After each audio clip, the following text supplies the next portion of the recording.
Tangail online স্কুলের ধরেবাড়ি Muslim high school and কলেজের পক্ষ থেকে সবাইকে স্বাগত। আজকে আমি মোহাম্মদ আইনাল হক, ধরেবাড়ি Muslim high school and college. আজকে আমি ষষ্ঠ শ্রেণীর বাংলা কবিতা পড়াবো। প্রিয় শিক্ষার্থীরা, তোমরা তোমাদের বইয়ে বাংলাদেশের সৃষ্টির ইতিহাসে একজন মানুষ যাকে তোমরা চেনো, যাকে সম্পর্কে জানো, তার সম্পর্কে কোনো প্রকার বিশেষণে বিশেষায়িত করা আমার পক্ষে সম্ভব নয়। যার এই বাংলাদেশ সৃষ্টির ক্ষেত্রে যার অবদান না থাকলে বাংলাদেশ সৃষ্টি হতো না, সেই মানুষটি দিয়েই কবিতা লেখা। তোমরা নিশ্চয় সেই কবিতাটির নাম জানো। বলো তো দেখি সেই কবিতাটির নাম। হ্যাঁ, ধরতে পেরেছ। সেই কবিতাটির নাম মুজিব। সেই মুজিব কবিতাটি লিখেছেন কবি রোকনুজ্জামান। তাহলে এই কবি রোকনুজ্জামান তিনি অত্যন্ত সুন্দরভাবে এই কবিতাটি লিখেছেন। সেই রোকনুজ্জামান সম্পর্কেই আমরা প্রথমে জানব। তাহলে আমরা সবাই, তোমরা যারা আছো, আমি সহ বইয়ের সহযোগিতা দিব। সবাই বইটি বের করো। তোমাদের বাংলা প্রথম পত্র বইয়ের 75 পৃষ্ঠা সেই কবিতাটি আছে। আর এই কবিতাটির রচনা করেছেন রোকনুজ্জামান খান। তাহলে আমরা সেই রোকনুজ্জামান খান সম্পর্কে আমরা কিছুটা তথ্য জেনে নিই। দেখো,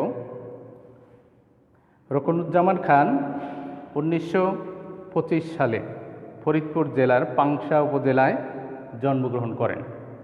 তিনি দাদাবাই নামে সমধিক পরিচিত। পেশায় তিনি একজন সাংবাদিক।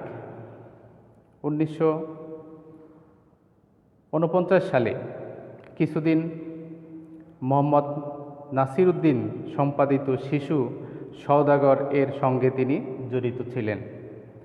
এরপর ঢাকায় দৈনিক মিল্লাত, সাপ্তাহিক পূর্বদেশ, পাকিস্তান ফিচার সিন্ডিকেট প্রভৃতি পত্রিকা এবং ফিচার প্রতিষ্ঠানে তিনি সাংবাদিকতা করেন। তিনি দৈনিক ইত্তেফাক এর মফম্বল সম্পাদক ও শিশু বিভাগ কচিকাচার। পরে তিনি এই পত্রিকার সাহিত্য সম্পাদক এবং ফিচার সম্পাদকের দায়িত্ব পালন করেন। তিনি দীর্ঘকাল মাসিক কচিকাচা নামে একটি শিশু পত্রিকা সম্পাদনা করেন। 1956 সালে তিনি জাতীয় শিশু কিশোর সংগঠন কচিকাচার মেলা সংগঠন করেন। তার প্রকাশিত উল্লেখযোগ্য বই সম্পর্কে আমরা জানব। অত্যন্ত জনপ্রিয় ছড়া তিনি লেখেন, যেটা আমরা ছোট সময়ে পড়েছি। সেটি হলো হাট্টিমা টিম, খোকন খোকন ডাকবাড়ি, অনুবাদ আজব হলেও গুজব নয়, সম্পাদনা আমার প্রথম লেখা, ঝিকিমিকি, বার্ষিক কচিকাচা, ছোটদেব আবৃত্তি ইত্যাদি। দাদাবাই বাংলা একাডেমি সাহিত্য পুরস্কার, বাংলাদেশ শিশু একাডেমি পুরস্কার, রাষ্ট্রীয় 21শে পদক, জসিমউদ্দিন স্বর্ণ পুরস্কার ও স্বাধীনতা পুরস্কার ইত্যাদি পুরস্কারে ভূষিত হন। অবশেষে সে আমাদের ছেড়ে 1999 সালে দেশের এই প্রথিত যশা শিশু সংগঠক পরলোক গমন করেন। আমরা এই মুজিব কবিতাটি রুকনুজ্জামান খান তিনি লিখেছেন, তার সম্পর্কে আমরা জানলাম। এবার আমরা এই মুজিব কবিতা পড়ার আগে আমরা পাঠ পরিচিতি যদি আমরা কিছুটা জেনে নেই, তাহলে হয়তো আমরা এই মুজিব কবিতাটা পড়তে গিয়ে আমরা অত্যন্ত সুন্দরভাবে বুঝতে পারব। মুজিব কবিতায় রুকনুজ্জামান খান মমতা মাখা ভাষায় আমাদের জীবনের সকল স্তরে বঙ্গবন্ধু শেখ মুজিবুর রহমানের প্রতি মুহূর্তের উপস্থিতির কথা তুলে ধরেছেন। এই স্বাধীন দেশে তিনি স্থপতি, জাতির পিতা। এই দেশকে ভালোবাসতেন বলেই তিনি সংগ্রাম করেছেন ও জীবন দিয়েছেন। তার এই ভালোবাসা ও দেশপ্রেমের মূল্য অপরিসীম। বাংলার মানুষ, প্রকৃতি, আকাশ, বাতাস সব জায়গাতেই তিনি বিরাজমান। প্রতিটি শিশুর অমলিন হাসিতেও তার অকৃত্রিম উপস্থিতি। যতদিন বাঙালি থাকবে ততদিন তারা বঙ্গবন্ধুকে কাছে পাওয়ার জন্য আকুল হবে। তাহলে আমরা পাঠ পরিস্থিতি সম্পর্কে জানলাম। আর এই কবিতা পড়ার আগে প্রথমে আছে বনভূমি। বনভূমি শব্দের অর্থ কি তোমরা অবশ্যই জানো, তারপরে জেনে নাও গাছপালায় ঘেরা জঙ্গল এলাকা। বালুচর শব্দার্থ বালুর পলি জমে উৎপন্ন যে চর। সেনাধান সোনালি রঙের পাকা ধান। চিরশিশু অর্থ চিরকাল যে শিশুর মতো সহজ, অকৃত্রিম ও মমতাময়। তাহলে আমরা এখন কবিতায় চলে যাব। আর আজকের আমাদের কবিতা মুজিব।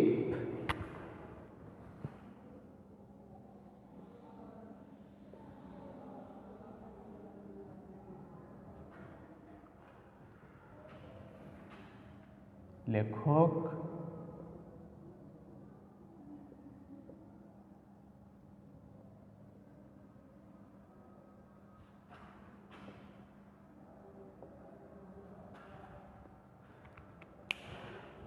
তাহলে আমরা কবিতাটি সবাই পড়ব। মুজিব, রুকনুজ্জামান খান। সবুজ শ্যামল বনভূমি, মাঠ, নদী, চর, বালুচর, সবখানে আছে বঙ্গবন্ধু শেখ মুজিবের গড়।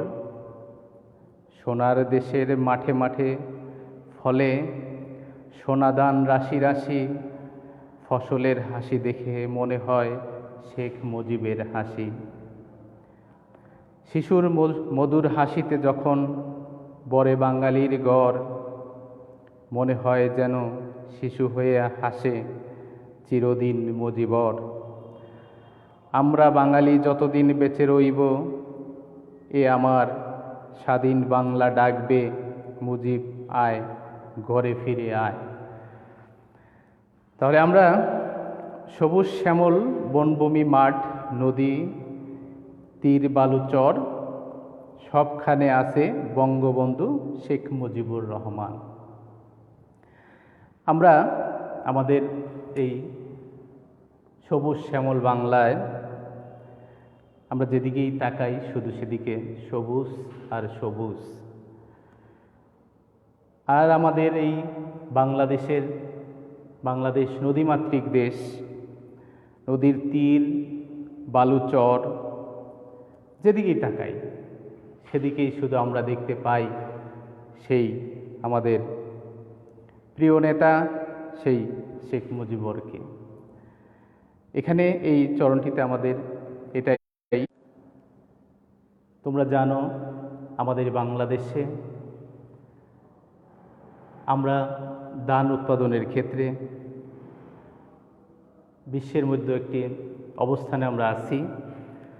আর সেই সোনাদান আমরা শব্দ অর্থে পড়েছি, সেই পাকা ধান, সেই রাশি রাশি পাকা ধানের মধ্যেও আমরা দেখতে পাই সেই ধানের যে পাকা ধানের হাসি, সেখানেও আমরা দেখতে পাই আমাদের এই মুজিবের হাসি। শিশুর মধুর হাসিতে যখন বরে বাঙালির ঘর। আমাদের এই বাংলাদেশের প্রত্যেকটি ঘরে ঘরে আমরা দেখতে পাই শিশু, আর শিশুদের দিকে তাকালেই তারা আমাদের দিকে তাকিয়ে সুন্দর একটি হাসি হেসে দেয়। আর এই হাসির কারণেই সেই ছোট্ট শিশুটিকে সকলেরই ইচ্ছা করে যে তাকে জড়িয়ে ধরে একটু আদর করতে। সেই শিশুটির সাথেও আমাদের এই বঙ্গবন্ধু শেখ মুজিবের সেই হাসির সাথেও যে হাসি তাকে এত মূল্যবান মনে হয় যে এই ছোট্ট শিশুটির হাসির যে একটি মূল্য, সেই মূল্যের সাথে তাল মিলিয়েও আমাদের এই বঙ্গবন্ধুর এই মুজিবের হাসির সাথে তুলনা করা হয়েছে। আমরা বাঙালি যতদিন বেঁচে রইব এ বাংলায়, স্বাধীন বাংলা ডাকবে মুজিব ঘরে ফিরে আয়। আমরা বাঙালিরা যতদিন এই বাংলাদেশে বেঁচে থাকব, আমাদের মধ্যে যাদের মধ্যে কিঞ্চিৎ পরিমাণ কৃতজ্ঞতা বোধ আছে, তারাও কোনো দিন এই বাংলাদেশের সৃষ্টির ইতিহাসে, আমি প্রথমেই বলেছিলাম, যাকে কোনো বিশেষণে বিষায়িত করা আমার পক্ষে সম্ভব নয়, সেই মুজিবুর রহমান, তিনি এই বাংলাদেশকে সৃষ্টি করেছেন, যার জন্ম না হলে এই আমাদের এই বাংলাদেশের সৃষ্টি হতো না। সেই মুজিবকে আমরা প্রত্যেকটি, কারণ এই বাংলাদেশের প্রত্যেকটি জলে স্থলে বন্দরে যেখানেই তাকাই, যেখানেই যাই, সেখানে শুধু আমাদের এই মুজিব এবং মুজিব। কারণ এই মুজিব না হলে এই বাংলাদেশের সৃষ্টি হতো না। আর অবশ্যই সেটা আমি বলেছিলাম যে কিঞ্চিৎ পরিমাণ যাদের মধ্যে কৃতজ্ঞতা বোধ আছে, তারা এই মুজিবকে কোনোদিনও ভুলতে পারবে না। প্রিয় শিক্ষার্থীরা, তোমরা এই মুজিব কবিতাটি, আমার উপস্থাপনা তোমরা দেখেছ, এবং তোমাদের সাথে বই আছে, সে বইয়ের সহযোগিতাও নেবে। আমরা এই মুজিব পাঠের যে উদ্দেশ্য, সেই উদ্দেশ্য সম্পর্কে এখন জানব। জাতির পিতা বঙ্গবন্ধু শেখ মুজিবুর রহমানকে ভালোবাসার মাধ্যমে তোমাদের মধ্যে দেশপ্রেম ছড়িয়ে দিতে হবে। তোমাদের মধ্যে দেশপ্রেম অবশ্যই তোমরা রাখবে। আর যার মধ্যে দেশপ্রেম নাই, সে কিন্তু তার জন্য হলেও, দেশের জন্য হলেও, তার পরিবারের জন্য হলেও কেউ কিন্তু এগিয়ে যেতে পারবে না, এবং তার জীবনের সফলতা তিনি ফিরিয়ে আনতে পারবে না। অবশ্যই তোমরা দেশপ্রেম তোমাদের মধ্যে থাকতে হবে। আর এই দেশপ্রেম যাদের মধ্যে থাকবে, সে অবশ্যই চিন্তা করবে যে আমার এই দেশটা কোথা থেকে আসলো, এই বাংলাদেশ সৃষ্টির ইতিহাস কি। তাহলে অবশ্যই দেশপ্রেম যার আছে, তুমি দেশকে ভালোবাসলে, এই দেশকে সৃষ্টি করেছে তাকে অবশ্যই তুমি ভালোবাসবে, একেবারে তোমার অন্তর থেকে ভালোবাসবে। এবং তার জন্য আমরা সবাই দোয়া করব এবং তার রুহের মাগফিরাত কামনা করব।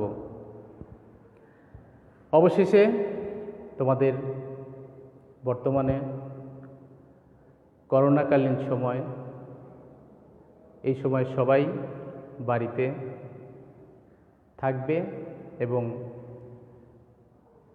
কিছুক্ষণ পর পর যদি মনে করো যে তোমার হাতে জীবাণুযুক্ত হয়েছে, তোমরা হাত ধুবে এবং পরিবারের সকলকে যত্ন নিবে। এই বলে তোমাদের সকলের সুস্বাস্থ্য কামনা করে আজকের ক্লাস শেষ করছি।